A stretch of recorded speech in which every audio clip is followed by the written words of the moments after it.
Bonsoir à toutes et à tous, bienvenue dans ce journal. Voici les points qu'on aura développés. Plus de 51 000 habitants ont fui leur domicile dans la commune de Mirbalais de Sodo entre le 31 mars et le 17 avril 2025 selon l'OIM. Le journaliste Jean-Ismaël Valestin est invité à répondre aux questions du commissaire du gouvernement Franz Moncler jeudi prochain dans le cadre de l'enquête en cours sur les liens présumés entre Magali habitants et les chefs de gangs armés. Le Conseil présidentiel de transition et le gouvernement ont salué le départ du pape François, décédé hier lundi. Selon le Vatican, les funérailles du pontife seront chantées samedi prochain à la basilique de Saint-Pierre. Et puis, l'Observatoire de décentralisation et de développement ainsi que le GRID qualifient de criminel le budget rectificatif 2024-2025. Ils appellent la Cour des comptes à empêcher la mise en œuvre de ce document. Restez des nôtres, la suite, c'est après la pause. Si vous nous rejoignez, vous suivez la deuxième sortie d'Info Pacifique pour la semaine. Voici le développement du journal. L'Organisation internationale pour les migrations rapporte avoir recensé plus de 51 000 déplacés entre le 31 mars et le 17 avril 2025 dans les communes de Mirbalais et de Sodo, situées dans le département du Centre. Ces déplacements forcés sont consécutifs aux assauts des gangs armés contre ces régions. Le Bureau de la coordination des affaires humanitaires des Nations Unies a exprimé sa solidarité à l'égard des populations affectées. Selon l'Office de la protection du citoyen et de la citoyenne, plus d'1 million de personnes se sont déplacées dans le pays en raison de la détérioration de l'insécurité. Près de la moitié de ces déplacés sont hébergés dans 16 camps de refuge dans la zone métropolitaine de Port-au-Prince. L'OPC déplore les conditions de vie lamentables dans les sites d'hébergement où les sinistrés sont privés d'accès aux services de base. Autre information, le Conseil présidentiel de transition et la primature ont salué la mémoire du pape François décédé hier lundi. Dans 2 communiqués distincts, les 2 branches de l'exécutif ont rendu hommage au pontife dont le caractère était empreint d'amour. Il désirait la justice et la paix dans le monde. Le gouvernement haïtien a souligné l'attachement particulier que les papes portaient à Haïti. Le Vatican a annoncé que les funérailles se tiendront samedi prochain à 8h sur les parvis de la basilique Saint-Pierre en présence de nombreux chefs d'État. Le conseiller président Emmanuel Vertiller se réjouit de la création de 2 pôles judiciaires officialisés par le décret du 14 avril et publié dans le Moniteur le 16 avril dernier. L'un sera dédié aux affaires liées aux crimes et aux délits financiers, l'autre aux crimes de masse ainsi qu'aux violences sexuelles. Ces structures seront placées sous l'autorité du tribunal de première instance de Port-au-Prince. Dans une note publiée sur son compte X, le conseiller président a précisé que cette initiative s'inscrit dans la stratégie présidentielle visant à renforcer le système judiciaire. À noter qu'Emmanuel Vertiller est chargé au sein du CPT du chantier de la justice, de la sécurité et de l'état de droit. Il a réaffirmé la nécessité d'une réforme en profondeur de la justice rendue possible, selon lui, par la mise en place de ces 2 pôles judiciaires. Le ministère de la Justice et de la Sécurité publique, soutenu par le Haut Commissariat des droits de l'homme, a lancé hier lundi un atelier de 3 jours consacré à la résolution des crimes fonciers. Le ministre de la Justice, Patrick Pellissier, a souligné que ces conflits sont considérablement intensifiés, notamment sous l'effet de la violence exercée par les gangs armés ainsi que par certains individus tentant de s'approprier illégalement des biens d'autrui. Suivons-le au micro de Hirsch Résil et Franz Michael Stevens. Cette ordonnance imposait à Haïti le versement de l'eau des indemnités à la France pour la reconnaissance de l'indépendance pour gagner au prix de nombreuses années, compris de nombreuses années de guerre de libération nationale. Ces indemnités étaient destinées à dédommager les anciens colons qui, fait de la Révolution et de leur départ de la colonie, avaient perdu leurs terres et leurs esclaves. Il s'agissait des 3 cas des propriétés coloniales. Nous l'avons de l'indépendance après la guerre de libération nationale. Une question cruciale, c'est possible. À qui devait revenir les terres qui avaient appartenu aux anciens colons? Il y avait 2 tendances à l'époque. La tendance minoritaire disait que ces terres devaient appartenir à ceux qui ont leur père et en France, c'est-à-dire les fils et les filles des anciens colons. des anciens orthodoxes. Et Dessalines, se positionnant dans la lignée de la justice sociale, put à faire cette question.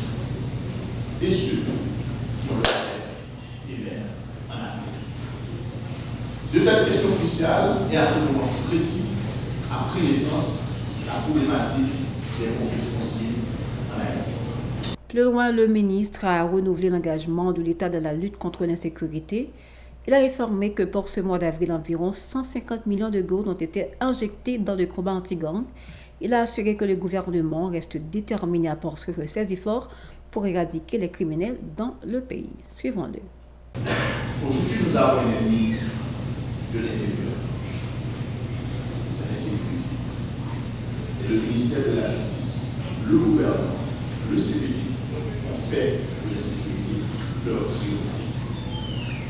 C'est dans ce sens que, justement, nous apportons l'appui à la police nationale d'Haïti et nous profitons de chaque occasion pour féliciter, pour encourager des vaillants policiers qui chaque jour se trouvent sur les fronts. Moi, passé à seulement, nous signons pour la police 12 millions de dollars américains pour achat matériel. Ça, pour combattre l'insécurité. Moi, ça, à ville là, pour finir là, nous avons décaissé 150 millions de gouttes. Ça veut dire que nous avons plus que 11 millions de dollars américains pour la police mener l'opération. Dans le cadre de mener une commission. Pour nous retourner sur la question foncière. Nous sommes face aux situations où aujourd'hui, il y a aussi une nouvelle forme de sécurité foncière. Avec Bandi, Negazam qui est associé malheureusement à des professionnels, notaires, inventaires qui ont marché dans la carrière. Des gens qui sont dans la diaspora qui ont entré dans le massacre. Ou des gens qui sont forcés de quitter le pays. Ou des gens qui font qui pas les moyens de défense.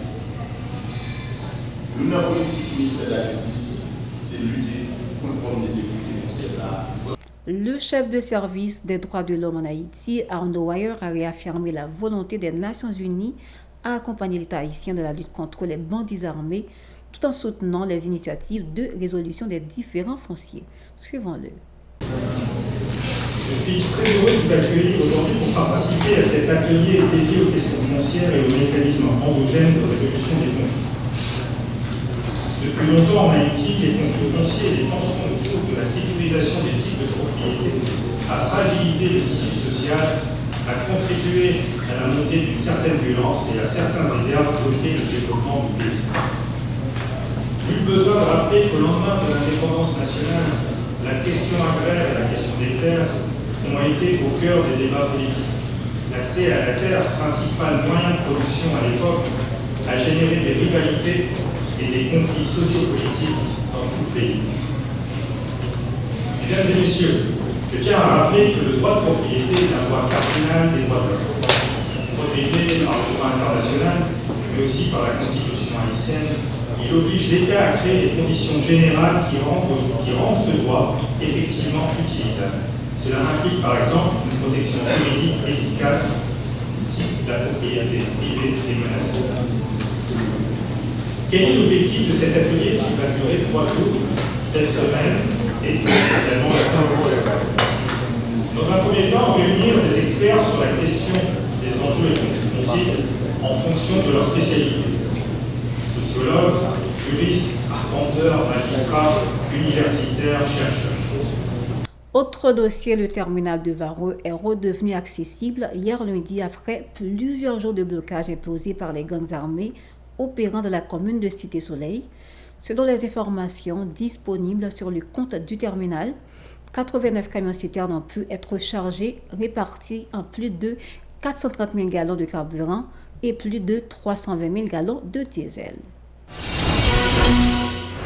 L'organisation 109 pour le changement a démenti les allégations selon lesquelles le mouvement dirigé par le policier dénommé Samuel aurait perçu de l'argent en échange de la suspension de la mobilisation Le pasteur Jules Toussaint a dénoncé les auteurs de ces rumeurs qu'il accuse de vouloir exploiter la crise actuelle à des fins personnelles. Il a appelé la population à demeurer vigilante et à poursuivre la mobilisation pour exiger le rétablissement de la sécurité. Écoutons-le. C'est pour moun k'ap pourri rumeur fait qu'on est équipe là prend code yo fan bataille là. Nous parler d'équipe là, nous parler plus spécialement de commandant Samuel avec équipe policier qui bataille yo. Nèg yo estimé que yo non communauté, yo gen madame, yo gen petite, c'est là yo levé. Donc, son obligation pour yo bataille pour zone yo. Si monsieur yo t'a une bataille là, qui ça t'a kembe yo? Yo t'a tout simplement plier bagage et puis al faire route yo. Pas de monde qui t'a dit rien.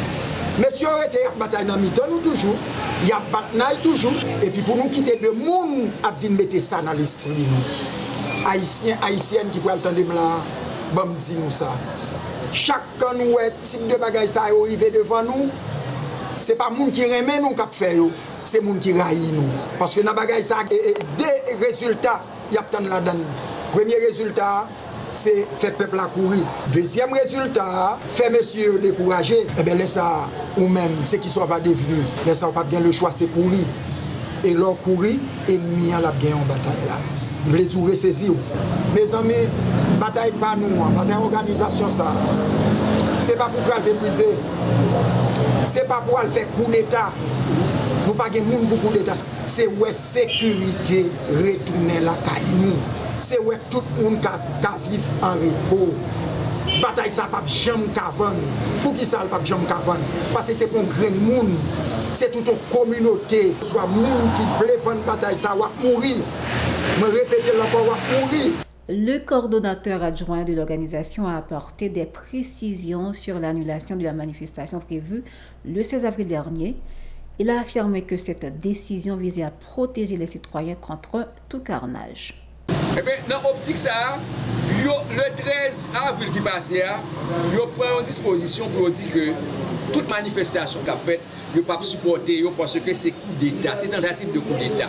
Donc, là qu'il y a une tentative de coup d'État, nous connaissons qui ça va faire à toute la population haïtienne qui était gain pour prendre la rue, dans la date qui était 16 avril là, qui t'a dans la tête yo commandant Samuel, ensemble avec l'équipe là, l'équipe du 109 là. Après que service intelligence nous te venu dire nous, mais ça capte nous dans la rue, fait assassination, massacrer nous, tout est dans la rue. Et nous sommes capables de dispositif de sécurité qui est dans la rue. Nous faisons pour empêcher de manifester. Le commandant Samuel, en tant que mon responsable, il était jugé bon pour l'été à journée manifestation. Ça a soulevé des remous, hein? Il y a des gens qui ne sont pas contents parce que chaque monde est venu avec mission par eux. Mais nous autres, au niveau de au SNEC, nous ne pouvons pas faire politique, nous ne pouvons pas faire capital politique sous 100 peuples. Nous avons jugé bon dans date ça pour nous dire que la population nous ne pouvons pas manifester encore parce que si nous allons manifester, mais ça capte nous. Nous voulons sécurité. Et nous avons dit à la population, si nous avons venir, l'État n'a pas de sécurité, l'État n'a pas fait retourner la caille, l'État n'a pas ouvrir la route du 109 avec le commandant Samuel. Non, il y a peur. Nous allons lancer une autre opération.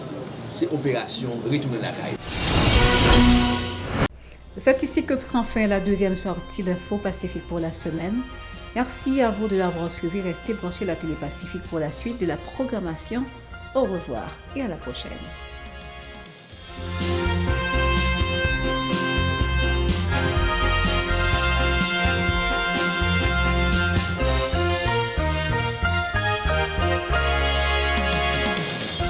Si vous jugez que cette vidéo est intéressante, n'hésitez pas à liker et partager la vidéo. Et surtout, n'oubliez pas de vous abonner à cette chaîne et activer la cloche de notification pour ne pas louper aucune de nos vidéos.